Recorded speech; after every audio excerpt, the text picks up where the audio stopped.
Salut à tous, on se retrouve aujourd'hui dans une nouvelle vidéo dans un endroit qui est encore rempli de beauté. N'est-elle pas belle la création? Franchement les gars. On va parler encore des expériences de Benoît, de ce qu'il a vécu avant de se convertir. Alors restez connectés, on va parler fumette, on va parler cannabis. Donc c'est parti!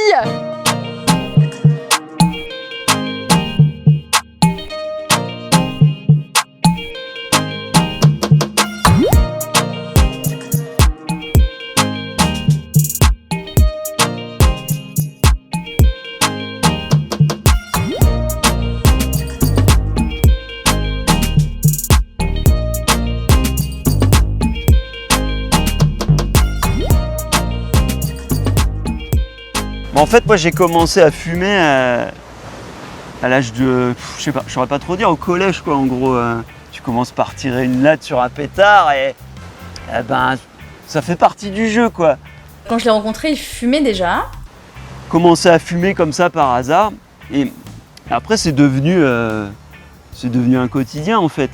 Assez rapidement en fait, c'est devenu quotidien. C'est-à-dire que des soirées, c'est passé à la journée et puis à tout au long de la journée. C'est un moyen de briller, c'est un moyen de se faire une place, c'est un moyen de se différencier des autres. Ben, moi, de mon œil à moi, ça commençait à être un petit peu trop, mais bon, voilà, c'était, encore une fois, c'était gentillet, tout le monde faisait comme ça dans nos potes. Et puis, à force de fumer, on a commencé aussi à fumer le matin, tu vois, avant d'aller au bahut. Donc avant d'aller au lycée, tu commences à fumer ton premier pétard et là, tout gaze, t'es là, t'as la banane, t'as les yeux explosés. Et je me souviens qu'il y avait une espèce d'orgueil, que j'étais fier d'arriver déboîté devant les autres, quoi, en fait. Et ça, plus tard, ça m'a posé réflexion. Je me suis dit, mais il y a un problème dans ta tête.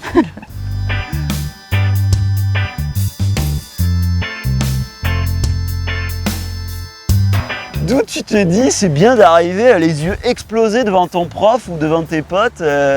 Mais en fait, c'était que tu es tellement dans un état euphorique que tu te fiches de tout en fait. Moi, j'avais l'impression que c'était sa priorité et le reste était devenu secondaire. Et pour moi, il était dans un autre monde.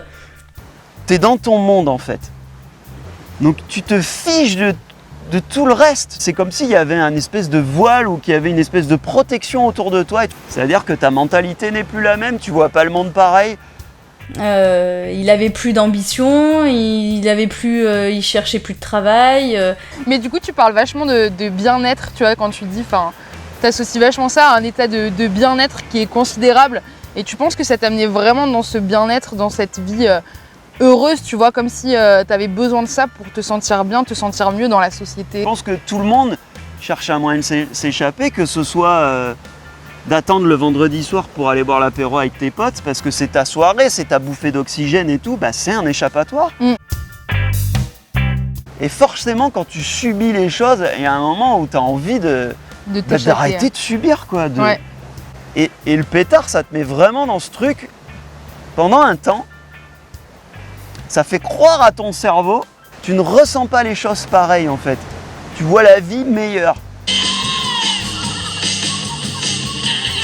Et de plus en plus, tu te sépares de la société et à aucun moment tu te dis que tu peux influencer toi la société. À long terme, peuvent survenir une dépendance physique, des problèmes de mémoire et de motivation, un isolement social et une aggravation des troubles physiques avec anxiété et bouffées délirantes.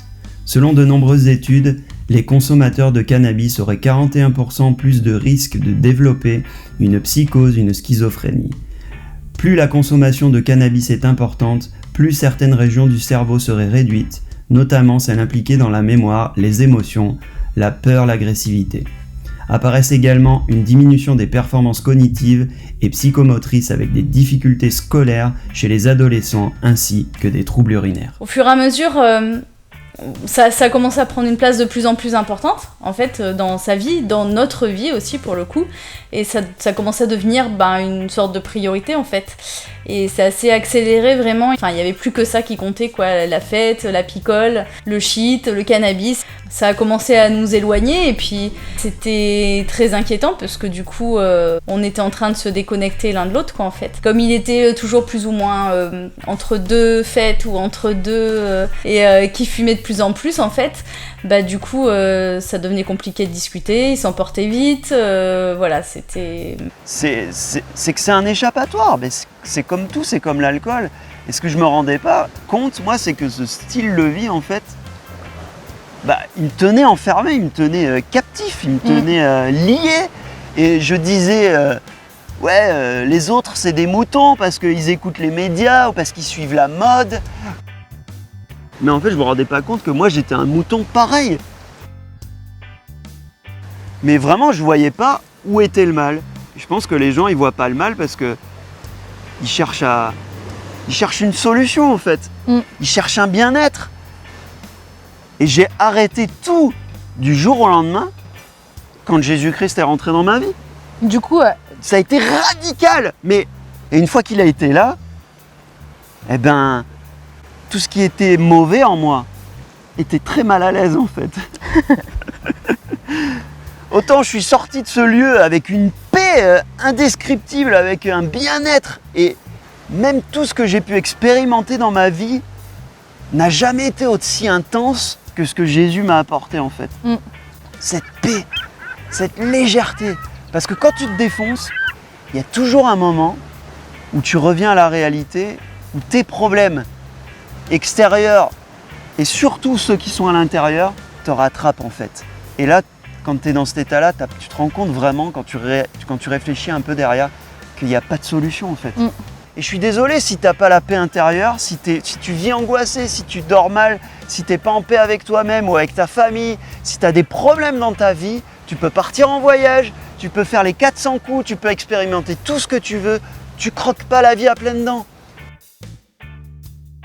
Ou tu es en train de vivre un moment, un pur moment de la vie en famille, peu importe le moment, un moment cool, un moment agréable, un moment que tu as envie de graver dans ta mémoire, mais il est pollué par des angoisses. J'ai vécu ça, je sais ce que c'est. Avec Jésus, il n'y a plus ça. Autant maintenant, je sais que moi, par mon style de vie, parce que Jésus est dans ma vie et parce que il a changé ma vie et je peux influencer mon entourage. Et c'est pas je peux, c'est j'influence mon entourage. Yes. Ma vie, elle a radicalement changé quand lui est entré en moi. Et cette vidéo, c'est pas une leçon de morale. Et on est juste là pour vous dire que Jésus, il peut te donner la plénitude. Jésus, c'est pas une histoire de religion, c'est une histoire de relation entre ce Dieu qui te cherche et toi. C'est une histoire de cœur à cœur en fait. Dieu s'intéresse à toi. Dieu s'inquiète de tes problèmes, de tes angoisses, de ton manque de paix, du fait que tu ne sois pas bien dans ta vie sociale, dans ton travail, que tu ne sois pas bien dans ta famille, que tu aies des problèmes. Il s'inquiète du moindre de tes soucis. Quelle est la preuve de ça? C'est qu'il s'inquiète tellement qu'il a donné ce qu'il avait de plus précieux, il a donné Jésus. C'est-à-dire que Dieu s'est fait homme. Il s'est abaissé à nos problèmes. Dieu sait exactement ce que tu vis. Et Jésus peut combler ce vide qui est en toi. Jésus peut effacer tes angoisses. Jésus t'aime et Jésus veut guérir ton cœur. Et donc peut-être que ce message t'a interpellé. Et si ça t'a interpellé, on va juste prier pour que Dieu puisse intervenir dans ta situation, quelle qu'elle soit. Pour que ce ne soit pas mes paroles qui t'influencent, mais pour que ce soit l'Esprit de Dieu qui t'influence. Et je prie maintenant, Saint-Esprit, va au travers des caméras, va au travers de cette vidéo et touche les cœurs.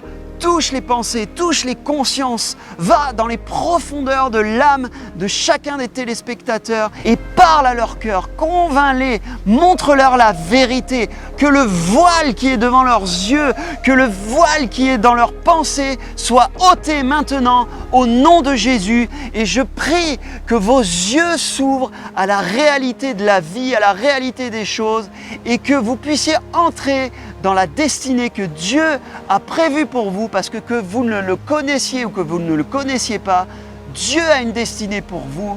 Je vous bénis au nom de Jésus. Amen. Amen. Et voilà, on espère que cette vidéo, elle vous a plu. N'oublie pas de mettre un pouce bleu, de lâcher un commentaire, de partager la vidéo. Ça fait toujours plaisir. Et on se retrouve la semaine prochaine pour une nouvelle vidéo. Ciao, ciao.